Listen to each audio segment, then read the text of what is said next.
ولایت اور چیز ہے اور عملیات اور چیز ہے. اس میں یہ بھی ذرا سنسیئرٹی سے اس مسئلے کو سمجھ لیں.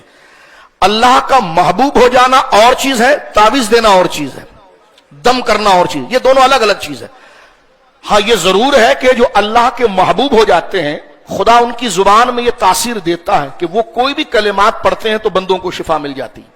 شفا اللہ دیتا ہے، لیکن وہ اللہ کے محبوب ہونے کی وجہ سے ان کی زبان سے نکلے ہوئے دعائیہ کلمات اللہ ان کو محبوب ہونے کی وجہ سے قبول کرتا ہے کہ مولا اس کو شفا دے دے.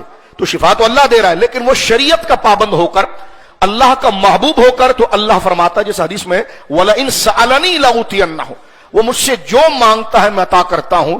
تو ولی وہ ہے جو شریعت کی پابندی سے بنتا. ہاں انہوں نے اگر تعویذ لکھ دیا قرآن کی آیات سے، تعویذ قرآن کی آیات سے لکھنا جائز ہے، بالکل لکھ دیا تو ان سے لینا بھی جائز ہے، اور ان کو یقیناً وہ شریعت کے پابند ہے. ہم ان کو نماز، روزہ، زکوٰۃ، اخلاق، کردار، عقیدے کے اندر مضبوط دیکھتے ہیں، تو یہی چیز ان کی ظاہراً ان کی ولایت کی دلیل ہے کہ اس راستے پر وہ چل رہے ہیں، تو یقیناً وہ اللہ کے ولی ہیں.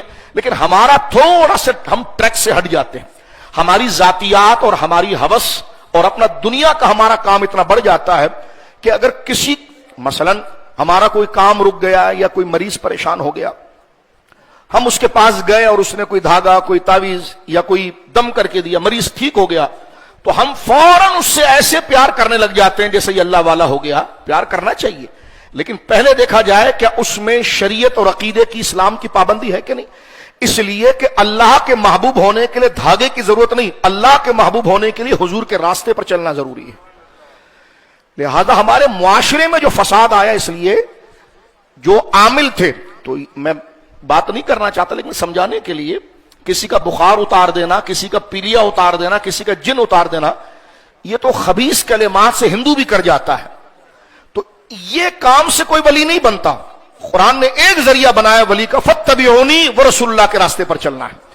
اگر اس کا چہرہ حضور کی طرح ہے، اس کا نظریہ اسلام کی طرح ہے، اس کا اٹھنا بیٹھنا حضور کی طرح ہے، دین کی پابندی کی طرح ہے، پھر اگر وہ کوئی خیر کی چیز آپ کو دم کر کے دئیے تو آپ اس کے لیے دل میں نیک جذبات رکھ سکتے ہیں، کیونکہ اس کا کوئی عمل شریعت کے خلاف نہیں. لیکن وہ سراسر شریعت کے خلاف ہو، پاؤں میں کڑے ڈالے ہوئے ہیں، کندھوں کے نیچے بال ہے، نمازوں کا کوئی ٹھکانہ نہیں ہے. نماز پڑھیں حضرت، کہتے ہیں ہم مکہ میں پڑھیں گے لیکن کھانا یہیں پر کھائیں گے، کھانا ہم یہیں پر کھائیں گے، نماز ہم وہاں پر پڑھیں گے. آپ نماز نہیں، ہم نے اتنی عبادت کر لی ہے معاذ اللہ کہ اب ان کو نمازوں کی حاجت نہیں. یہ سارے خرافات ہمارے وہاں تو پورا دیوالیہ نکل گیا نا. ایک نصیحت دے سکتے ہیں، یہ تو حکمرانوں کی ذمہ داری تھی.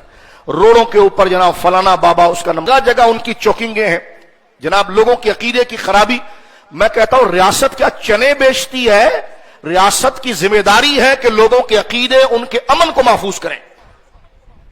لیکن آپ علاقائی جو ذمہ دار ہیں ان کو 500 روپے مہینے کا باندھ دیں آپ، تو 10,000 روپے آپ کمائے تو 500 گاڑی آئے گی ان کی، اب کیا نام لے تو آپ دے دیں، تو بالکل آپ کھل کر رہیں. تو یہ چیز کی مذمت کرنی ہے، کیونکہ شریعت، اور اگر ریاست کے لوگ خدا نہ کرے اگر یہ کام نہیں کرتے تو وہ خدا کو جواب دیں گے. لیکن میں اور آپ تو اللہ کے بندے ہیں، تو ہمارے نزدیک لازم یہ ہے کہ مومن کسی کو دین کے حوالے سے اگر محبت کرے گا تو اس کا ایک ہی طریقہ ہے، فَاتَّبِعُونِی، کہ وہ بندہ شریعت کے راستے پر ہے کہ نہیں ہے. شریعت کے راستے پر وہ بندہ لازم ہے کہ نہیں، وہ اس چیز کی پیروی کرے گا.